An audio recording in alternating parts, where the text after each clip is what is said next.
they are at a spot where the opportunity is even more limitless than it's ever been before. And if our true goal was to set our kids up for better lives than what we've had, then we have to make sure that we at least sowed into them the belief that they got to open up that envelope. They got to stretch the dream a little bit. They got to reach further than what they see. Welcome to the Business of Parenting podcast.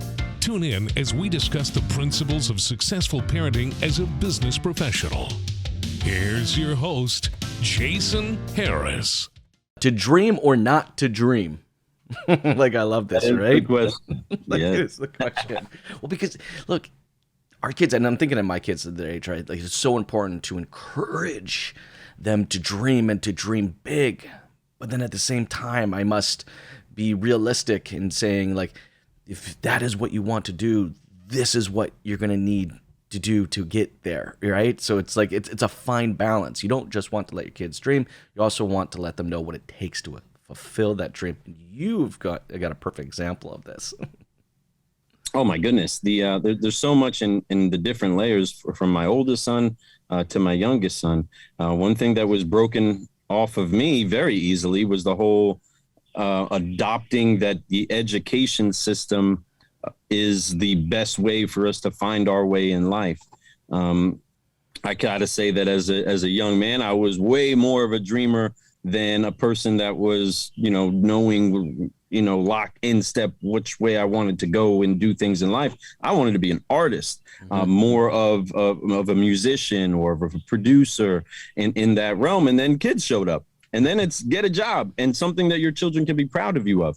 But when starting to release them into the things that they want to dream about, it's, hey, what do you really truly have a heart that's that you're bent towards in your heart? What do we got to do to get you to do that? Does it mean you need to go to school? Does that mean you need to join the military? Does that mean you need to, go become a nurse? My one of my daughters is a CNA right now, still working on a degree to become a nurse as a NICU nurse. That's a passion of her heart. She's cool. the mother hen of the bunch. My other daughter wants to be a social worker. We do a lot of help inside of the foster community locally and across the area. And that's built up a lean in her heart to say, hey, I want to jump in with these kids because they need to know what being loved is like. They need to see what good family life is like. And there need to be good social workers out there. And I'm passionate about that. That's a rigorous training and schooling that it takes to jump into that field, and her heart's bent towards it.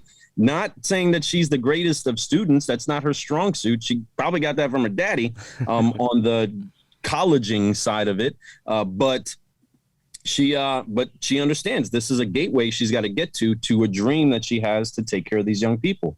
And then I have my youngest son who is going to college right now in an area where even this dad said, you may want to rethink that a little bit. He said that he wanted to be a football player. And, I'm 5 foot, almost 7.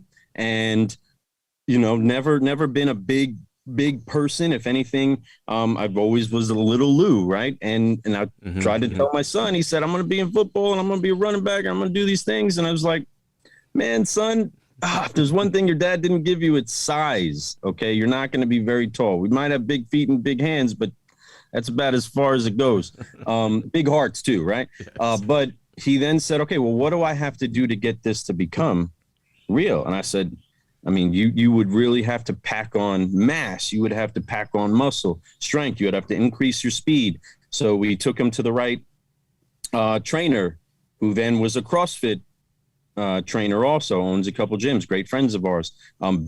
That completely changed his world. He learned how to eat the right stuff and a lot of it, and disciplined himself into it until eventually he built himself up to becoming a scholarship athlete for a college. But that's also in conjunction with what he wants to do as a career. He wants to be an actual builder. So he's going to school for engineering. And he's a running back that I almost got in his way until saying, hey, let me stop saying what it is that limits me. You're completely different. If you really want to do it, go ahead and put the work behind it, and let's see what happens as you start pushing forward. And my goodness, the kid did it.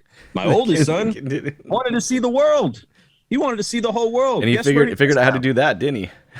Yeah, he's on Okinawa Island right now. He's in Kadena, Japan, serving in the Air Force. It's amazing. Right? And so in that, he's gotten to see so much of the world that I have yet to see. I want to go see, but he's getting the chance to do that. But he loves working on aircrafts. For any of your kids to be able to achieve those is something I call dream mapping.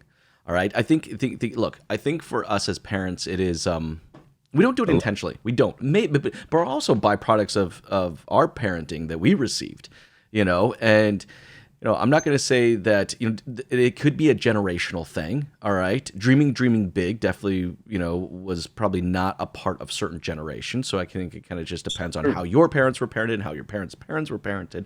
That is just like, you never dreamed big, and I do find like we're getting into this generation now where they do dream big.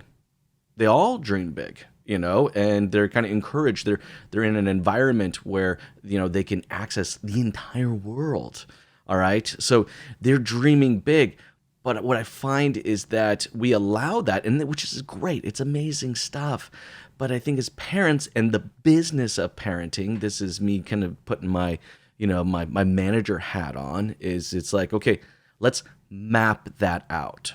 Right. Let's map that dream out. And that's what you did. Your youngest wanted to go play football. It's like, okay, here's what that's going to look like. We'll invest in it. It's amazing what happens with them when you make the investment in them, saying, listen, I'm going to pay for this because I believe in you. Mm-hmm. Now it's up to you to honor it, because, and I didn't want to get stuck in the trap of my kids going to school. I'm paying for it. They don't really even want to do this. They're just making me happy. Well, that's a waste of my money too. I don't want that. I want them to do what it is that's fulfilling them. Otherwise, they're not fulfilled as people. And ultimately, we got to a spot in life where, yes, we've had great working history behind us. And you can tell everybody right now, can say, well, look at this generation. They don't know what working looks like. And I'm sure every generation before us said the same thing. 100%. Right? But the thing is that they are at a spot where the opportunity is even more limitless than it's ever been before. And if our true goal was to set our kids up for better lives than what we've had, then we have to make sure that we at least sowed into them the belief that they got to open up that envelope. They got to stretch the dream a little bit. They got to reach further than what they see. Because if anybody's going to do it, it's not going to be the generation behind them. They're going to have to pave the way. And understanding that, breaking that model of you have to go to college just to check the block. I wanted to break that from them because it didn't work for me. No. It didn't work for many people I know, especially in the auto industry. Thanks for tuning in to the Business of Parenting podcast with your host, Jason Harris. Don't want to miss new content? Be sure to check out the full podcast library at strategywithjason.com to stay in the know. Remember to like, comment, and subscribe. Happy podcasting.